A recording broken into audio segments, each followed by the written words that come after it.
After a succession of moves to Frankfurt and Berlin, Sobottendorf and his wife settled in 1916 at Bad Aibling, an elegant Bavarian spa.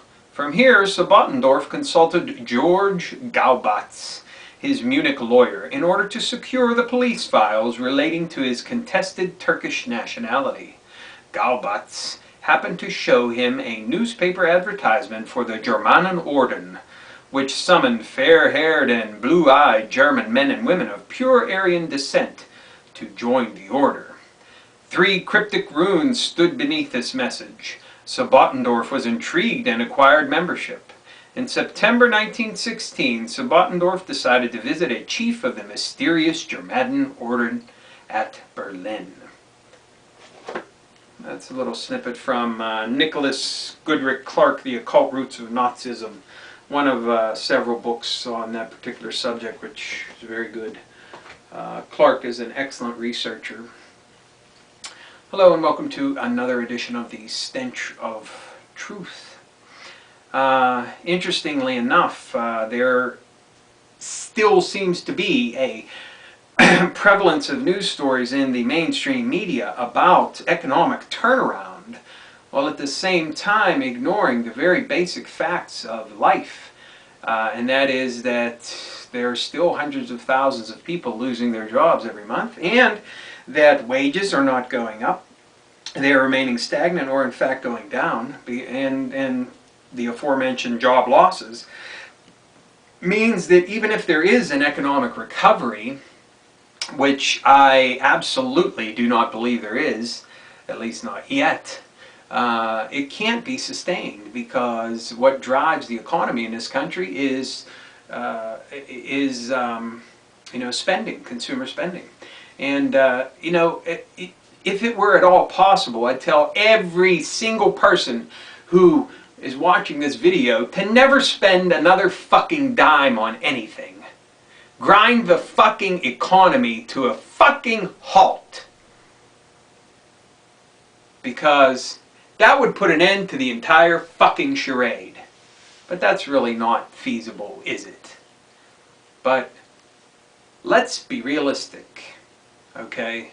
I see all of this stuff going on. I see all this mainstream media coverage focusing on these various and disparate things, talking about how, we've rounded a corner and we're coming back strong and the markets are doing great and everything else. But and sprinkled in there, they have the occasional, job job losses continue to rise, and your pay continues to be flat or to decrease. And I think to myself that this just shows the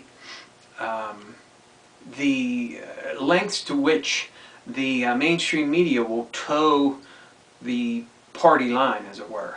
And I'm not talking about left or right here. I'm talking about the party line of the elites that are running everything in this country through their proxy, President Barack Obama.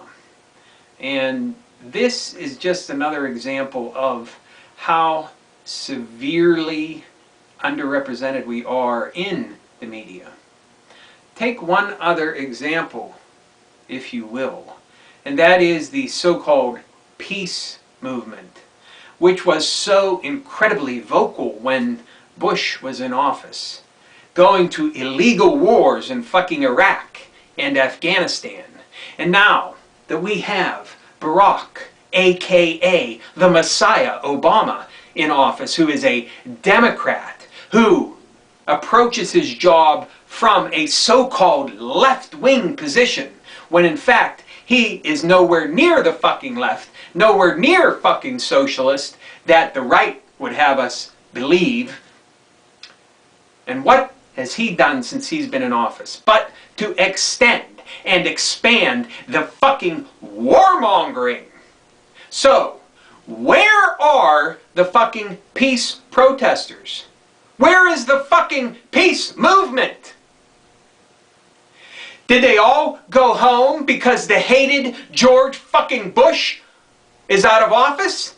Did they think, perhaps, that just because a so-called fucking leftist, so-called fucking liberal Democrat gets into office, even though he carries on the same fucking policies as his predecessor, continues illegal fucking occupation, continues illegal fucking war, and continues to kill in the name of that.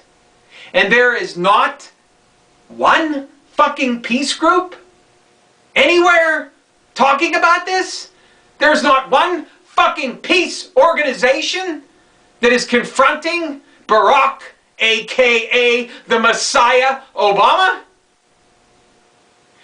This makes me sick to my stomach. Because these people, they feel as though just because a political situation has changed, that somehow that takes away from their need to be agitating for peace. And you know what that tells me? That tells me that every one of these motherfucking so-called peace groups don't give a shit about peace. All they ever cared about was coming out against a so-called right-wing presidency. They don't give a shit about peace, because if they gave a shit about fucking peace, they would still be marching. And they would still be after the fucking president for carrying on this policy of aggression and fucking war.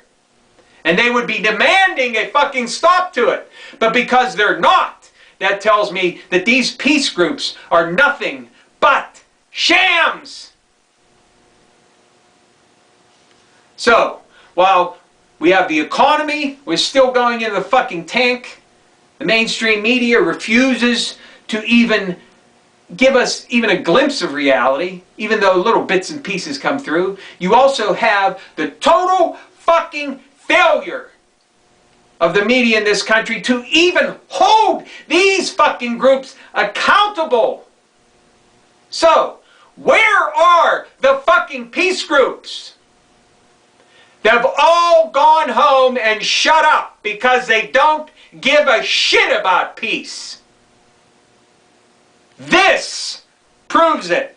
So if you've ever been inclined to get involved in a so-called peace group, you might as well stay the fuck home, because the only thing they care about is another agenda, not peace.